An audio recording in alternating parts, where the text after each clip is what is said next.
तो आज से हम लोग इस चैप्टर में पढ़ेंगे एटम्स के बारे में। ठीक है, ऑलरेडी हम लोग पढ़ ही लिए एटम के बारे में, ऐसा तो नहीं है कि एटम्स के बारे में हमें मालूम नहीं है। क्लास 9th का टर्म 2 है, ऐसा तो हो नहीं सकता है कि हमें ये नहीं पता है कि एटम क्या होता है। बट ऑफिशियली पहली बार एटम्स के बारे में आप लोग अब लिखने वाले हैं। वैसे इस चैप्टर में भी आप लोग देखिए कि एटम के पहले ही महाराष्ट्र कन्नड़, डेमोक्रेटिस, फिर 2 लॉ, उसके बाद डेल्टन साहब का एटॉमिक थ्योरी है ना, फिर उसका ड्रॉबैक परसों पढ़े हैं, है ना। वो सब टॉपिक मिलाते हुए आज के डेट में एटम का क्या डेफिनेशन है वो हम लोग जानेंगे। वैसे जो महाराष्ट्र कन्नड़ बोले वो भी सही है, जो डेमोक्रेटिस बोले वो भी सही है, डेल्टन की बातें भी एटम के बारे में सही है, बट उसमें कुछ ड्रॉबैक्स है जो आपको लिखवाए गए। आज सब लोग पढ़ेंगे एटम आखिर कहते किसको है। ठीक है, तो क्या होगा, इट इज स्ट्रक्चरल। सेल का क्या डेफिनेशन होता है सेल का बायोलॉजी में? लाइफ, बस उतना ही। It is the structural. Functional तो नहीं लिखेंगे, फंक्शनल भी लिख सकते हैं, स्ट्रक्चरल या फिर बेसिक या फिर फंडामेंटल या फिर स्मॉलेस्ट पार्टिकल ऑफ मैटर। ठीक है, बट डेल्टन का लॉ आप लोग पढ़े थे कल परसों, सो थोड़ा सा अंतर था। सिर्फ यही डेफिनेशन होता तो ये तो महाराष्ट्र कन्नड़ का भी सही हो जाता, फिर डेमोक्रेटिस का भी सही हो जाता, है ना। It is the structural function smallest particle of matter तक तो ठीक है, बट एक्चुअली में we will study about matter की जगह पर यहाँ पर हम लोग केमिस्ट्री के क्लास में है। आप हम लोग पहले इसको समझ लो ध्यान से, ठीक है ना।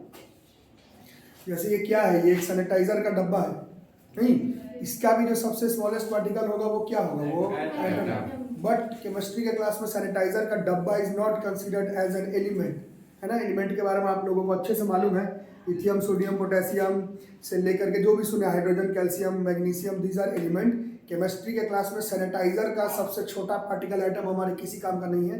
केमिस्ट्री, फिजिक्स मतलब टू बी प्योर साइंस के क्लास में अगर बात करें, ये डेफिनेशन में हम लोग क्या कहेंगे, it is structural functional smallest particle of matter तक तो ठीक है, बट एक्चुअली में it is the smallest particle of an element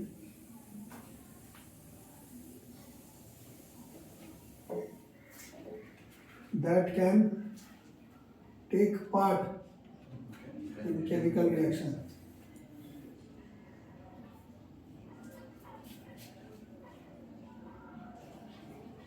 चलेगा ना? तो आज के बाद ये डेफिनेशन चलेगा। ऐसा नहीं है कि ऊपर वाला जो बोले हो वो गलत है, ऐसा नहीं है कि वो गलत है, बट केमिस्ट्री के क्लास में अब आपको या फिजिक्स क्लास में यही बताना है, it is the smallest particle of an element that can take part in chemical reaction. ठीक है, आज के बाद this will be our definition of atoms. चलेगा ना?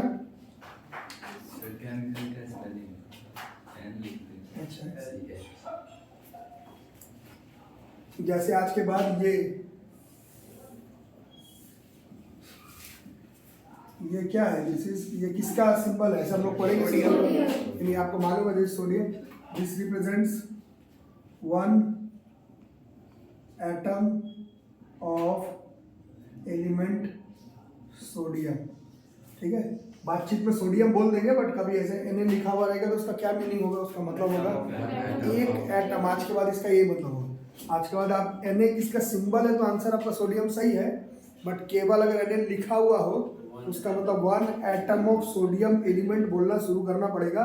Now you are in class 9th का टर्म 2 में अब एटम मॉलिक्यूल पढ़ने वाले हो, अब थोड़ी चीज़ों को ध्यान से करना पड़ेगा, है। ऐसा मैं नहीं बोल रहा कि इस मार्कर का जो सबसे स्मॉलेस्ट पार्टिकल है वो मैटर एटम नहीं होगा, ऐसा नहीं बोल रहा, बट केमिस्ट्री में जो भी आप एटम पढ़ेंगे वो smallest particle of an element होना चाहिए। Sodium, magnesium, chlorine, lithium, hydrogen, magnesium, chlorine, जो भी आप जानते हैं, that can take part in the chemical reaction, उसी को आज के बाद एटम कंसीडर करें। ठीक है, कोई दिक्कत इसमें? लिखो।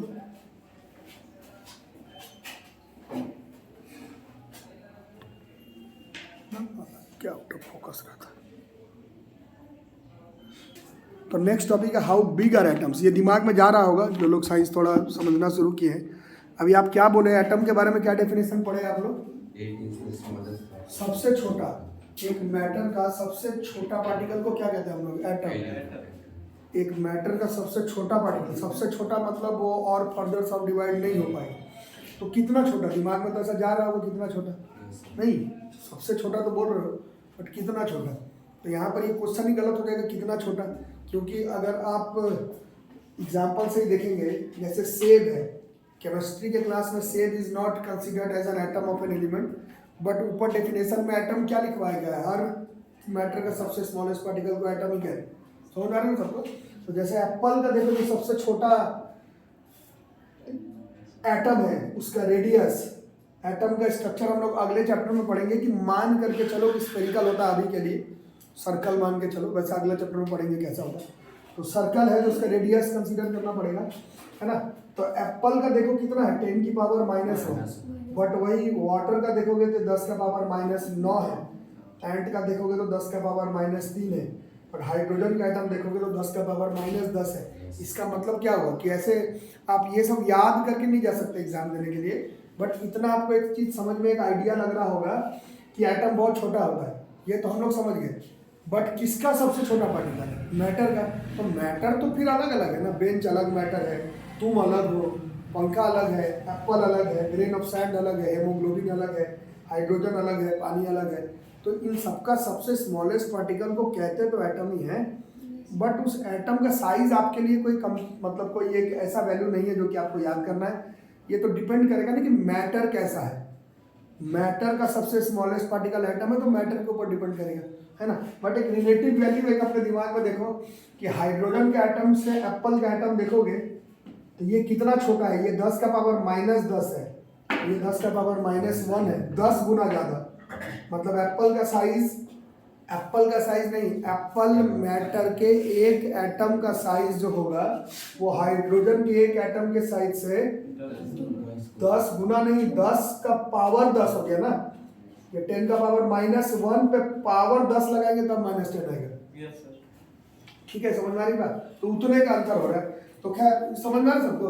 10 एक्सपोनेंट आप लोग पढ़े हैं, 10 की पावर -1 का पावर 10 करने पर तब ना आएगा 10 का पावर माइनस, है ना। तो ये आप लोग देखें ये कितना बड़ा है, इसके कंपैरिजन में ये 10 का पावर 10 साइज जो है वो बड़ा है एप्पल का एक एटम, और हाइड्रोजन का एक एटम सबसे छोटा दिख रहा है एग्जाम्पल में भी। और कम से कम जितने दिन आप केमिस्ट्री पढ़ेंगे हाइड्रोजन ही वो एलिमेंट होगा या फिर वो सब्सटेंस, वो पार्टिकल होगा जिसका एटम सबसे छोटा आपको याद करना, ठीक है। तो हमें एक्चुअली में अगर आप देखते हैं तो ये ग्रेन ऑफ सैंड, ये एंट, ये एप्पल, यहाँ तक कि मॉलिक्यूल ऑफ हेमोग्लोबिन जो आप लोग बायोलॉजी में पढ़े होंगे, ये सब हमारा एक्चुअली में जो चैप्टर पढ़ने वाले हो केमिस्ट्री का उसके हिसाब से रिलेवेंट नहीं है, बट ऊपर वाला दोनों रिलेवेंट है। हाइड्रोजन का एटम का एटॉमिक रेडियस देख लो किस रेंज में जा रहा है, 10 का पावर -10। पानी का मॉलिक्यूल का एक एटम का जो रेडियस है वो जा रहा है 10 की पावर -10। ये क्या हो गया, ये बहुत कम हो गया। कितना कम आप सोच सकते हो दिमाग में, 10 की पावर -10, 10 की पावर -9। इतना छोटा होता है क्या एटम, किसका? एलिमेंट्स का। ठीक है, एप्पल और सैंड और अब तुम एप्पल के जगह पर कोई और ले लोगे बड़ा वाला फल, जैसे वाटरमेलन ले लिए या और बड़ा कर लो उसको, है ना। तो वैसे फिर अगर आप गिनने बैठेंगे फिर केमिस्ट्री का कोई अंत नहीं हो पाएगा। ऊपर वाला दोनों हमारे काम का है, हाइड्रोजन, वाटर, इन सब का एटम देखो कितना है, बहुत छोटा है। और बहुत छोटा में भी कितना छोटा, 10 की पावर -9 -10 के रेंज में है। ठीक है, कोई दिक्कत आपको इसमें? ये डेटा याद नहीं करना है, बट इससे एक चीज आपको ऐसे समझ में आना चाहिए। अगर मैथ्स के क्लास के हिसाब से मैं बात करूं, आपसे ऐसे ही पूछूं 10 का पावर बढ़ाते रहते हो आगे, है ना, तो सेंटीमीटर, उसके बाद मीटर, फिर पहुंच जाते हो किलोमीटर में। बट पीछे जब जाते हो पीछे तो तुमको एक सेंटीमीटर, मिलीमीटर ये सब मालूम है। तो देखो इस रेंज का वैल्यू आपको मैथ में याद नहीं करवाया गया है। 10 का पावर -10, 10 का पावर -9, 10 का पावर -8, -6 तक शायद तुम लोग कभी सुने होंगे, या फिर -3 पर मिली है, -6 पर माइक्रो है, मालूम है, सुने हो कभी? सुने भी नहीं। बट -10 पर, -9 पर, ये तो आप नहीं सुनेगी। इतना छोटा वैल्यूज जो है वो मैथ फिजिक्स के क्लास में आता भी नहीं, इसलिए हम लोग सुने भी नहीं। केमिस्ट्री में आता है एटम का साइज, एलिमेंट के एटम का साइज, हाथी का गुआवा का और सब्जी का, इसका बात नहीं हो रहा, पेंसिल का, मोबाइल का, इसका बात नहीं हो रहा। एटम्स ऑफ एलिमेंट मॉलिक्यूल जो केमिस्ट्री का हमारा पोर्शन है, उसका एटम का रेडियस का साइज देख रहे हो, 10 का पावर -10, 10 का पावर -9 रेंज में जा रहा है। तो उतना छोटा कैलकुलेशन हमें मैथ्स में सिखाया नहीं गया, कैलकुलेशन से मतलब ही नहीं है। कुछ कुछ यूनिट्स वगैरह का इस्तेमाल करते हैं, आपके एमसीक्यू वगैरह में पूछा जाता है। केमिस्ट्री में ये वर्ड दिखता है, इसको हम लोग कहते हैं नैनोमीटर। क्या कहते हैं? नाम से ही 9 नैनो याद हो जाता है, जैसे नैनोमीटर है। ये है 10 की पावर -9 मीटर। केमिस्ट्री में कई बार एटम का रेडियस, क्योंकि देख रहे हो इसी रेंज में जा रहा है, 10 का पावर -10, 10 का पावर -10, -9, तो यहाँ पर ये सब वर्ड केमिस्ट्री में आपको दिख सकता है।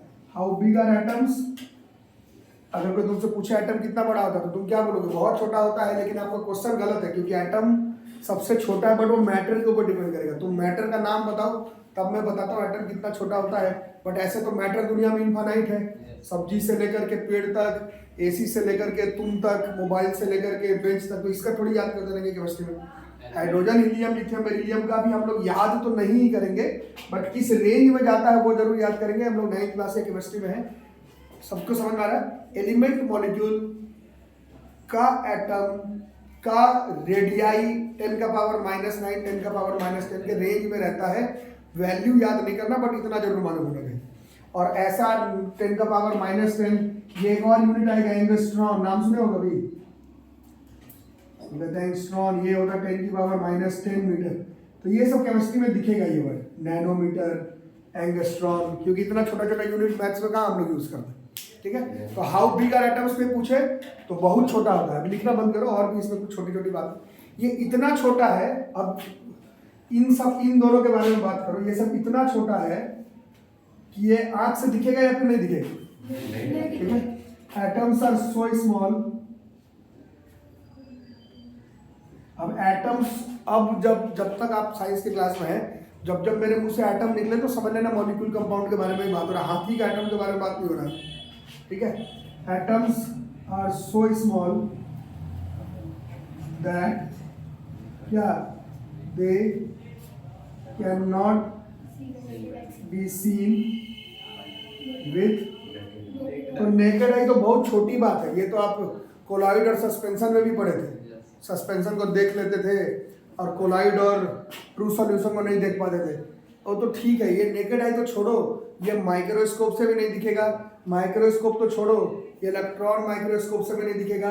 इलेक्ट्रॉन माइक्रोस्कोप तो छोड़ो, अभी दुनिया का जो सबसे एडवांस्ड माइक्रोस्कोप में से जिसको बनाया गया है, उस नाम आप लोग सुनोगे, बुक में दिया हुआ है, किताब एक बार देखो, पेज नंबर, वो फिगर नंबर 3.2 दिख रहा होगा। ठीक है, फिगर 3.2 देख रहे हो, है ना? अभी भी साइंस इतना आगे बढ़ चुका है, इतना आगे बढ़ चुका, तो भी आप आज के डेट में भी एटम नहीं देख पाएंगे। वो देखो क्या लिखा हुआ, वो सिर्फ रेडिएशंस दिख रहा होगा आपको। This are an image of the surface of silicon है, इतना में भी सिलिकॉन का सरफेस ही नजर आ रहा है। वो एकदम हाईली मैग्नीफाइड इमेज है, जो कि दुनिया के काफी मैग्नीफाइड माइक्रोस्कोप में से एक से बनाया हुआ है। उसमें भी एटम नजर नहीं आता, एटम इतना छोटा है कि वो नजर नहीं आएगा। वो भी सरफेस ऑफ सिलिकॉन दिख रहा है, एटम देखने लायक अभी तक हमारे पास साइंस डेवलप नहीं हुआ हमारा। तो दे can not be seen with naked eye, एक बहुत छोटी बात है, किसी भी चीज से नहीं दिखेगा। हमारे बात, दे can not be seen with I तो बहुत छोटी बात है, माइक्रोस्कोप से नहीं दिखेगा, इलेक्ट्रॉन माइक्रोस्कोप से भी नहीं दिखेगा, इन सब चीजों से नहीं दिखने वाला। ठीक है, वही तो मजेदार कॉन्सेप्ट है, यही तो हम लोग पढ़ेंगे। इसी क्वेश्चन का मैं उम्मीद कर रहा था कि आप पूछें। केमिस्ट्री में चैप्टर 3 और 4 के साथ साथ पूरा 11th केमिस्ट्री, पूरा 12th फिजिक्स में, जो लोग साइंस में अच्छे पढ़ने में, उन लोग को यहीं से मन लगेगा साइंस में कि आखिर जो चीज अभी भी दिख भी नहीं पा रहा, साइंस इतना आगे निकल गया। तो आज से 200 साल पहले दुनिया के greatest ever scientist, father of nuclear physics, sir Ernest Rutherford ने कैसे एटम के बारे में बताया। जे थॉमसन ने तो उससे भी भयंकर काम कर दिखाया, इलेक्ट्रॉन के बारे में भी बताया, प्रोटॉन के बारे में ई गोल्डस्टीन, न्यूट्रॉन के बारे में जेम्स चैडविक। जब हम लोग इन सब के बारे में बताया जाएगा कि कैसे खोज किया गया, वहां से भी अगर आपको साइंस पढ़ने में इंटरेस्ट नहीं लगा तो फिर आप सोच के चलोगे आपको इंटरेस्ट नहीं जाएगी। क्योंकि ये चीज अभी आपके दिमाग में स्ट्राइक करना चाहिए था कि एक ऐसा एटम जो आज 200 साल मतलब आज इतना साइंस आगे निकल गया, आज भी एटम दिखता नहीं है, तो उस एटम के अंदर इलेक्ट्रॉन, प्रोटॉन, न्यूट्रॉन और उसका इलेक्ट्रॉनिक कन्फिगरेशन ये सब कोई साइंटिस्ट कैसे बता दिया, ये सब जब आप पढ़ेंगे यूनिट टेस्ट आपके लिए बहुत छोटा बात है। इतना के बाद आपका साइंस में इंटरेस्ट जरूर बैठना चाहिए कि जो चीज आज भी नहीं दिख रहा, 200 साल पहले father of nuclear physics sir Ernest Rutherford ने कैसे बता दिया एटम का स्ट्रक्चर कैसा होगा। ठीक है, ये सब सिर्फ चीज ऐसा नहीं है कि बस आप यूनिट टेस्ट में लिख दो और काम खत्म। ठीक है, तो ये जब आएगा तब तो पढ़ेंगे। इसमें भी मन नहीं लगा तो समझ के चलो फिर मन नहीं लगेगा। खैर फिलहाल वेरी एडवांस्ड माइक्रोस्कोप,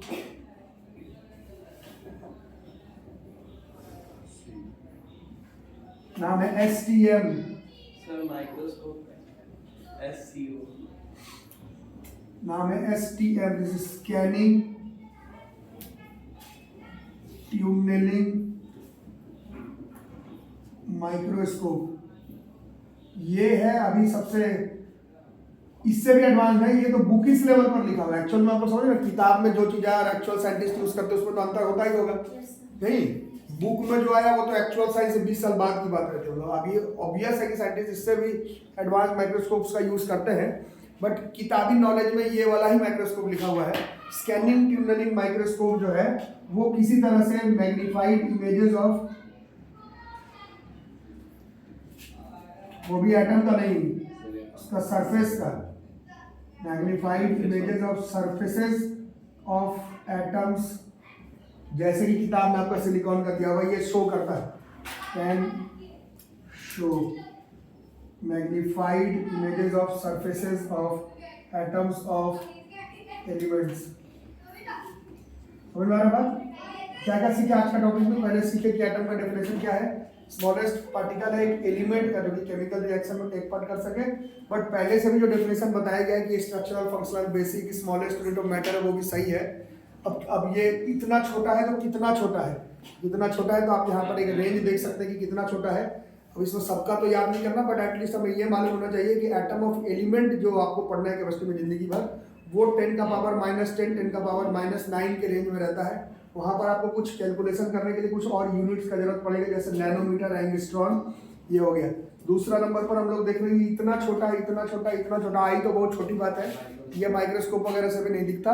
बट आप बहुत एडवांस टेक्नोलॉजी का जैसे स्कैनिंग ट्यूनेलिंग माइक्रोस्कोप है, ये आज के डेट में मैग्नीफाइड इमेजेस शो करता है, वो भी बिल्कुल एटम के अंदर इलेक्ट्रॉन, प्रोटॉन ये सब का नहीं, सिर्फ सरफेस ऑफ एटम का शो करता है। आपके बुक में फिगर नंबर 3.2 में आप देख सकते हैं, ये एक advanced magnified image of surface of silicon atom का आपकी किताब में दिख रहा होगा। ठीक है, तो एटम इतना छोटा होगा। ओके,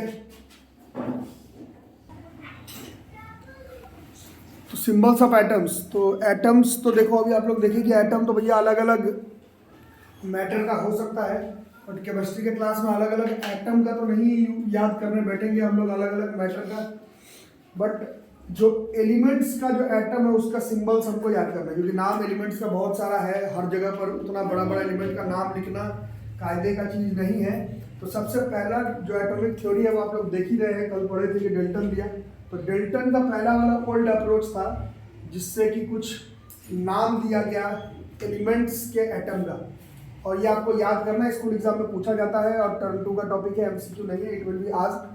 और बहुत आसानी है, हाइड्रोजन का देख रहे हो, carbon, oxygen, phosphorus, sulphur, iron, copper, lead, silver, gold, platina, mercury.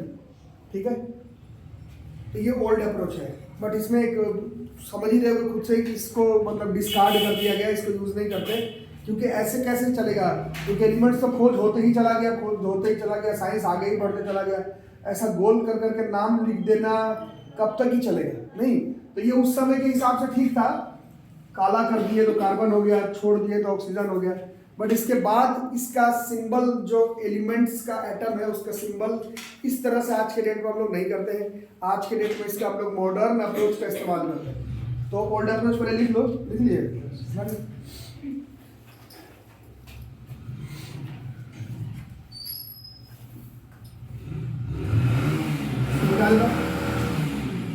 ये तो ओल्ड अप्रोच है, बट इसका आज के डेट में हम लोग इस्तेमाल नहीं करते। आज के डेट में जो मॉडर्न अप्रोच है सिंबल ऑफ एटम्स का, वो तुम, हम या फिर डेल्टन या कोई साइंटिस्ट डिसाइड नहीं करता है। Symbol of atoms are decided by IUPAC। This is international union of pure and applied chemistry.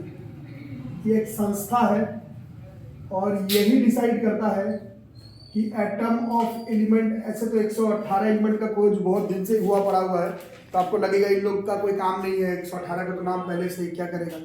But ये सिर्फ एटम्स ऑफ एलिमेंट नहीं, तो नया नया नित्य नए हर दिन केमिकल कंपाउंड्स का भी जो नया नया खोज हो रहा है उसका भी नाम जो है वो भी रखने का काम जो है वो यही संस्थान करती है। This is international union of pure and applied chemistry. बहुत सारा तरीका है, सीनियर क्लासेस में जाते जाते हम लोग पढ़ेंगे कि अलग अलग कंपाउंड का नाम लिखने का अलग अलग तरीका है, और वो डिसाइड कौन करता है, IUPAC डिसाइड करता है। आपके आप ही मेरे बोलने से तो हो नहीं जाएगा, ठीक है। बट हमारा क्लास क्या चल रहा था, हमारा क्लास चल रहा था एटम्स ऑफ एलिमेंट्स का सिंबल, ठीक है। तो ये जो है IUPAC से भी मतलब उसी समय का प्रपोज्ड किया हुआ था, जो modern symbol of atoms of elements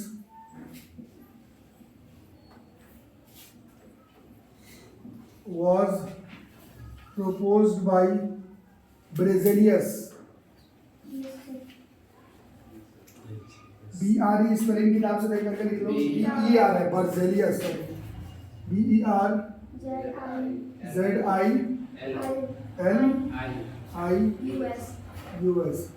ठीक है, बर्जेलियस। इन्होंने बताया कि उतना कॉम्प्लिकेटेड करके फायदा नहीं है, गोल करो काला करो, गोल करो वाइट करो, ऐसा नहीं है। आप एलिमेंट लो और उस एलिमेंट का नाम देख लो, और उस एलिमेंट के नाम का जो पहला लेटर है उसका ही इस्तेमाल किया जाए, तो ऐसे याद रखने में आसानी होगा। एटम ऑफ एलिमेंट का नाम कुछ आ रहा समझ में, क्या समझे, नाम देखो उस एलिमेंट का क्या है, फिर उसका पहला अक्षर को देखो, उसको लिखो कैपिटल लेटर में, बात बन जाएगा, ठीक। बट इसमें भी थोड़ा थोड़ा दिक्कत होने लगा, क्योंकि एक ही नाम पहला अक्षर सेम रखते हुए भी बहुत सारा एलिमेंट मिलने लगा, है ना। तो उसमें फिर जैसे हाइड्रोजन हीलियम पहला दोनों ही H से है, तो फिर इसने उसका उपाय बताया कि ऐसा करो कि पहला लेटर को रखो कैपिटल लेटर से, और फिर दूसरे वाले को भी इस्तेमाल कर लो, तो ना रहा स्मॉल लेटर से। कुछ आ रहा समझ में, अगर सेम ही जा रहा है नाम, तो पहले वाले का इस्तेमाल करो और फिर दूसरे लेटर का भी इस्तेमाल कर लो। उसमें भी बहुत का सेम आने लगा, तो फिर अभी एटलीस्ट 9th क्लास में आपको ये याद करना है कि ज़्यादातर जो एलिमेंट के एटम का जो नाम है वो उसके लेटर का पहला वाला अक्षर है कैपिटल लेटर में लिखा हुआ वर्ड का, उस पर नहीं बात बन पा रही है तो दूसरे वाले को लेना है, उसमें भी बात नहीं बन पा रही है तो there are few atoms of element जिसका नाम उसके ओरिजिन वाले कंट्री के नाम पर रखा हुआ है, ठीक है, समझ में आ रहा है। जो उसका लैटिन नेम है या फिर जिस देश में उसका ओरिजिन है वहां पर जो उसका नाम है उसका इस्तेमाल किया हुआ है, ठीक है। तो कैसे किया हुआ है उस पर आपको उतना फोकस नहीं करना है, क्योंकि तो IUPAC डिसाइड करती है, बर्जेलियस के द्वारा दिया हुआ था। आपको नाम याद करना है, you have to remember names of symbols of elements for the rest of your life, ठीक। तो जो फेमस वाला है उसके बारे में तो लिखेंगे ही, जिसके बारे में आप लोगों को मालूम है, जैसे कि हाइड्रोजन है, इसका जो सिंबल है ये नेम ऑफ एलिमेंट है, और इसका सिंबल जो है वो है H, ठीक है। हीलियम है He कर दिया जाए, ठीक है, इसी कॉन्सेप्ट पर बेस्ड है। तो जैसे ऑक्सीजन है तो O कर देते हैं, है ना, जैसे कार्बन है तो C कर देते हैं, और जैसे नाइट्रोजन है तो N कर देते हैं, और अगर कैल्शियम है तो Ca कर देते हैं। बोरॉन है, hydrogen helium lithium beryllium boron है तो B कर देते हैं, और बेरिलियम है Be कर देते हैं, है ना। कुछ तो आपको पहले से ही याद है और अच्छी बात है। तो ये तो सही है, ये सब तो बेसिक्स वाले में है। बट अभी आपको बताया गया था कि कुछ ऐसे भी एटम ऑफ एलिमेंट के नेम्स हैं जो उसके ओरिजिन के ऊपर, जैसा जो उसका ओरिजिन है लैटिन अमेरिकन हो तो लैटिन अमेरिकन, उस नाम के हिसाब से सिंबल दिया हुआ है, और वो कुछ फेमस है जिसका नाम आपको याद करना पड़ेगा। ठीक है, कम से कम 20-30 के अंदर वाला तो जितना है उसका, और to be fair NCERT book में जितना है वो आपको अभी के अभी ही याद करना पड़ेगा। Name of the place there were found for the first time. समझ रहा है, जहां पर वो एलिमेंट पहली बार पाया गया उस देश का नाम का ही इस्तेमाल कर लो, थोड़ा लैंग्वेज चेंज करके। इस तरीके से भी एलिमेंट ऑफ एटम का नाम दिया हुआ है, किस तरीके से दिया हुआ उस पर ध्यान कम, उस एलिमेंट के एटम का नाम याद करने पे ध्यान आपका ज्यादा होगा। ठीक है, तो ये तो था ही नेम ऑफ एलिमेंट और सिंबल।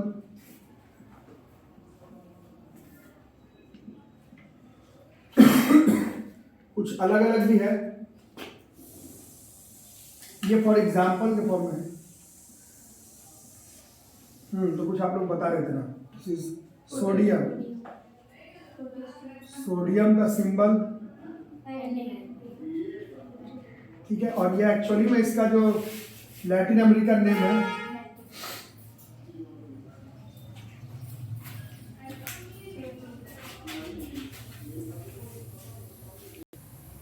ठीक है। तो जैसे ये सिंबल है नेट सोडियम, तो सोडियम सोच रहे होंगे कि कहाँ से आ गया, है ना। तो ये एक्चुअली में इसका लैटिन अमेरिकन नेम है नेट्रियम, वहां से लिया हुआ, याद रहेगा ना। और ये याद करना पड़ेगा, टर्म 2 का होता, टर्म 1 का होता, ये पूछा जाता। हाइड्रोजन हीलियम का सिंबल तो तुम्हें याद ही है। इन सब का जिसका ओरिजिन लैटिन है, ग्रीक है, जर्मन है, उन सब का आपको नाम, सिंबल और कहाँ से नाम उठाया गया है वो भी याद करना पड़ेगा। ठीक है, तो चलो सोडियम को तो बता दिया, और बताओ पोटेशियम, कैलियम, कैलम है कि कैलियम है, कैलम, कैलियम,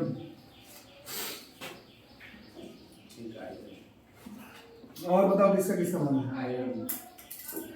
आयरन, कहाँ से, फेरम, और बताओ copper, symbol Cu, this is cuprum, और बताओ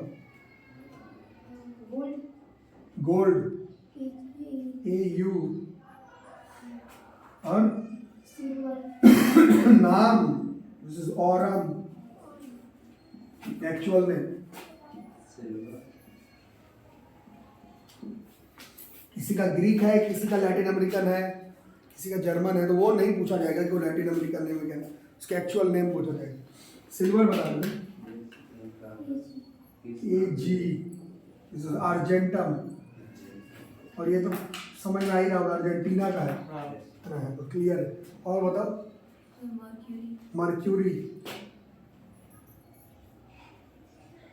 Hg, दिस इज हाइड्राजाइरम, और बोलो लेड, Pb, प्लम्बम, और टीन, Sn, स्टैनम, और टंगस्टन, तो हाँ टंगस्टन है, सही बात, टंगस्टन के नाम है, टंगस्टन एटॉमिक नंबर 74 होगा, है ना। Tungsten, this is Wolfram, symbol है W, दिस इज वोल्फ्राम, और तो ये सब है ना। इसमें कुछ का नाम पूछा जा सकता है आपसे एग्जाम में। ठीक, hydrogen, helium, oxygen, lithium, beryllium, boron, carbon, nitrogen, oxygen, fluorine, sodium, magnesium, aluminium, इन सब का तो तुमको याद रखना ही पड़ेगा, ये तो एकदम क्लियर है। बट ये ऐसा जिसका लैटिन अमेरिकन उसका जो ओरिजिन है, चाहे ग्रीक ओरिजिन है, चाहे जर्मन ओरिजिन में, उसका नाम क्या था, वो वाला भी आपको याद रखना पड़ेगा। सिर्फ टेस्ट पॉइंट ऑफ व्यू के लिए, करियर पॉइंट ऑफ व्यू के लिए उसका लैटिन अमेरिकन में क्या नाम था, उसका तुमको क्या काम पड़ेगा, सिर्फ अभी जो आपका एग्जाम है उसमें हल्का फुल्का क्वेश्चन इससे पूछा जा सकता है। लाइफ में, अब साइंस में आगे बढ़ने के लिए आपको सिंबल ही याद करना है, कहाँ से आया था उसका काम सिर्फ यूनिट टेस्ट में पढ़ने वाला है। ठीक है, यहाँ तक रहेगा, फिर अगले क्लास में हम आगे बात करेंगे।